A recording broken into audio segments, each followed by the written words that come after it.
potter makes a pot. Because Christ did not just make them, you and me. He keeps them in being. Verse 17. In him all things hold together. So every moment, every movement of a demon's existence is sustained by Christ. Every electron in your body, your muscles,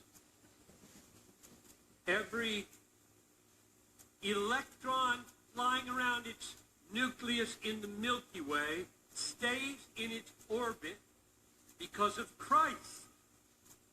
It holds together by Christ. Every molecule, every brainwave, every heartbeat, every mysterious motion of your immaterial soul is kept in existence millisecond by millisecond by Christ. In him all things hold together. So, all things are created by Christ. All things are held in being millisecond by millisecond by Christ. And they are created and sustained by Christ for Christ. For Christ. What does that mean? In what sense did Christ create the universe for Christ? Which is what Paul says he did. In what sense did he do it for Christ? God is not served. The Son of God is not served by human hands as though he needed anything, for he himself gives to all people life and breath and everything. He didn't need the universe. He didn't create it for himself because there was a deficiency that needed supply. So what does for Christ mean? From all eternity, Father, Son, perfect fellowship of the Holy Spirit have been supremely, exquisitely, infinitely blessed and happy. Need us to make them happy, full, and completely God. So what does it mean in verse 16 that Christ created everything for Christ? And I think the answer comes 10 verses later, verses 26 and 27, these words. This is the mystery hidden for ages and generations, but now revealed to his saints. To them, is to the church, to them, God chose to make known how great among the Gentiles are the riches of his glory. Of this mystery which is Christ in you, the hope of glory. Here's my paraphrase. Christ created all things so that he might take up his dwelling in a people and become their glory. My paraphrase of verses 26 and 27.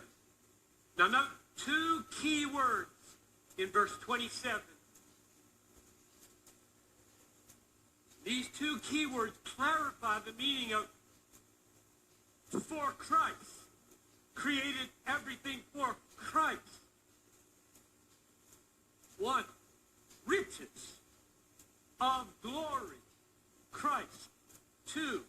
Hope of glory, Christ. The riches of glory. The infinite, objective, real, outside of me, existing whether I exist or not, treasure of the universe. Riches of glory out there. He is it, I'm not. I go out of existence, it's still glory. And hope of glory. That cavernous, longing, aching, yearning of our souls, finding every tremor of Christ's created desire satisfied subjectively in the glory of Christ. So riches out there, hope in here, glory there, glory here, Christ there, Christ here. That's why he made the universe. Christ created all things so that he might share his glory with his people, his church, in such a way that his glory would become the greatest treasure of our knowing minds and the greatest pleasure of our hoping hearts. And as our knowing minds are filled with the riches of the glory and our hoping hearts are filled with the pleasures of his glory, we are being changed. 2 Corinthians 3:18, we are being changed from one degree of what? Glory to another, into the image of the one who created us. That's why he showed us his glory. That's why he came in and became the hope of glory.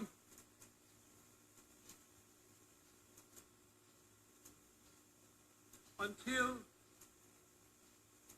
this transformation of one degree of glory to the next is happening, until, please God,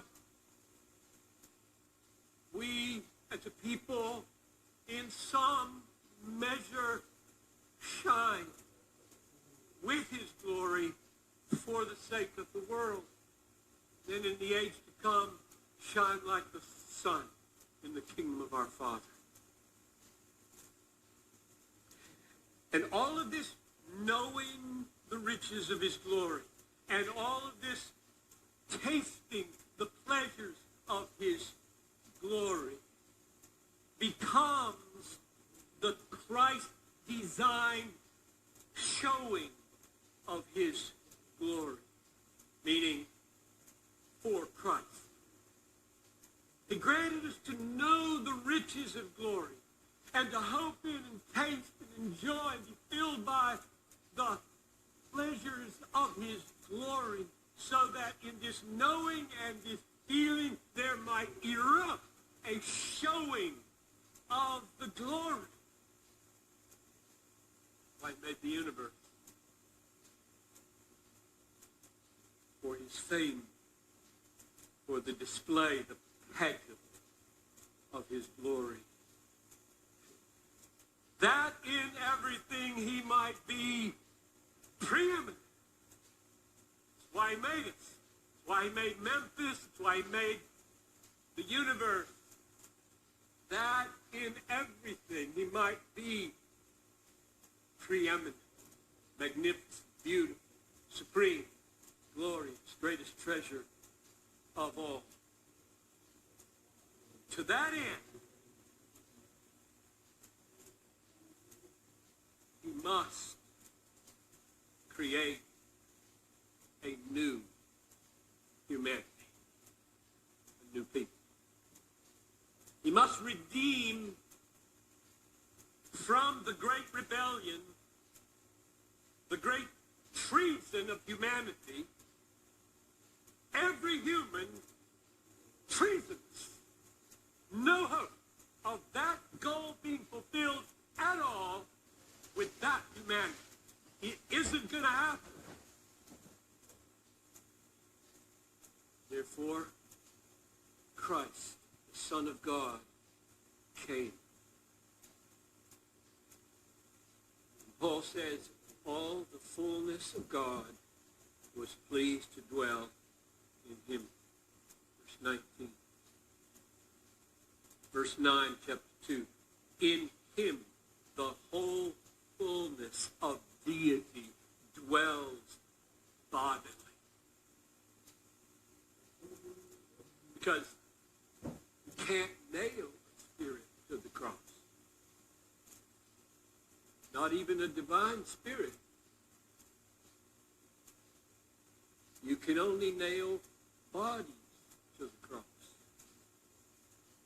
And the cross is the only place where the treason can be paid for and a new humanity purchased. So the eternal divine Son clothes himself with flesh that he might fulfill the purpose for which he created the universe. For himself is the riches of glory to be known and the hope of glory to be enjoyed. How do you do that? Incarnation, yes. Had been incarnation. How do you do that? It's working our way through Colossians. So here we are in chapter 2 now. Verse 14. It's one of the greatest verses in the Bible. You want to explain to somebody what happened to your sin? Go here. What happened to your treason? Colossians 2:14 happened by canceling the record of debt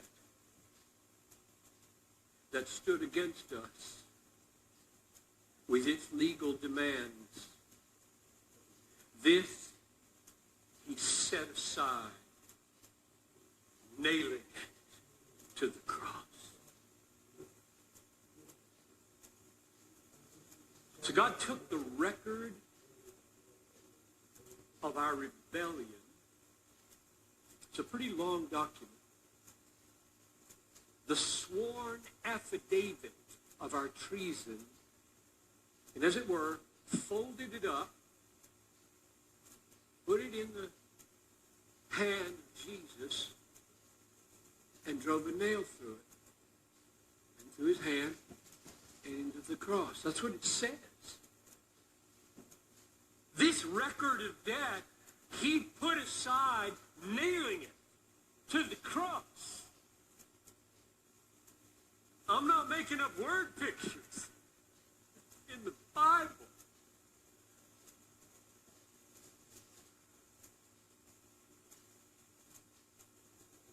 So God took our rebellion and he nailed it to the cross. Meaning, what does that mean? I mean, what does that mean? That the record of our debts, the affidavit of our treason that totally unfits us for fulfilling the purpose of the universe is nailed to the cross. What does that mean? It means those debts are paid. It means the capital sentence for treason is executed. It means the curse of the law is endured. It means sin has been condemned in the flesh. It means Christ has been smitten by God. Christ has been smitten by God. Pierced for our transgressions, crushed for our iniquities. And on him the Lord has laid the iniquity of us all, and then drove it through his hands with nails into the cross. God made him to be sin who knew no sin, so that in him we might become the righteousness of God. As by one man's disobedience, many were appointed sinners, so by one man's obedience, many will be appointed righteous. And now, having died for his people and having paid their treason payment, having risen from the dead, Christ is gathering a people from all the peoples of the world. That's what he ransomed. The most important verses in the Bible with regard to the effect of the atonement and the nature of its global impact is Revelation 5:9. You were slain, and by your blood you ransomed people from every tribe and language and people and nation. You've made them a kingdom, priests to our God, and they will reign on the earth. That's what he bought. What he buys, he has. Nobody can keep his purchase from him. He bought a people from all the peoples. I have many people in this city. Go find them. And now he is gathering them through the worldwide preaching of the gospel. My sheep hear my voice, and I know them, and they follow me. I have other sheep in all the people groups of the world. I have other sheep that are not part of this fold. I must bring them also. They will hear my voice, and there will be one flock and one shepherd. Jesus is sovereign. He gets his work done. He said so. That's John 10:27. What an authority he has. I call my people. They know my voice. I bring them. They follow me.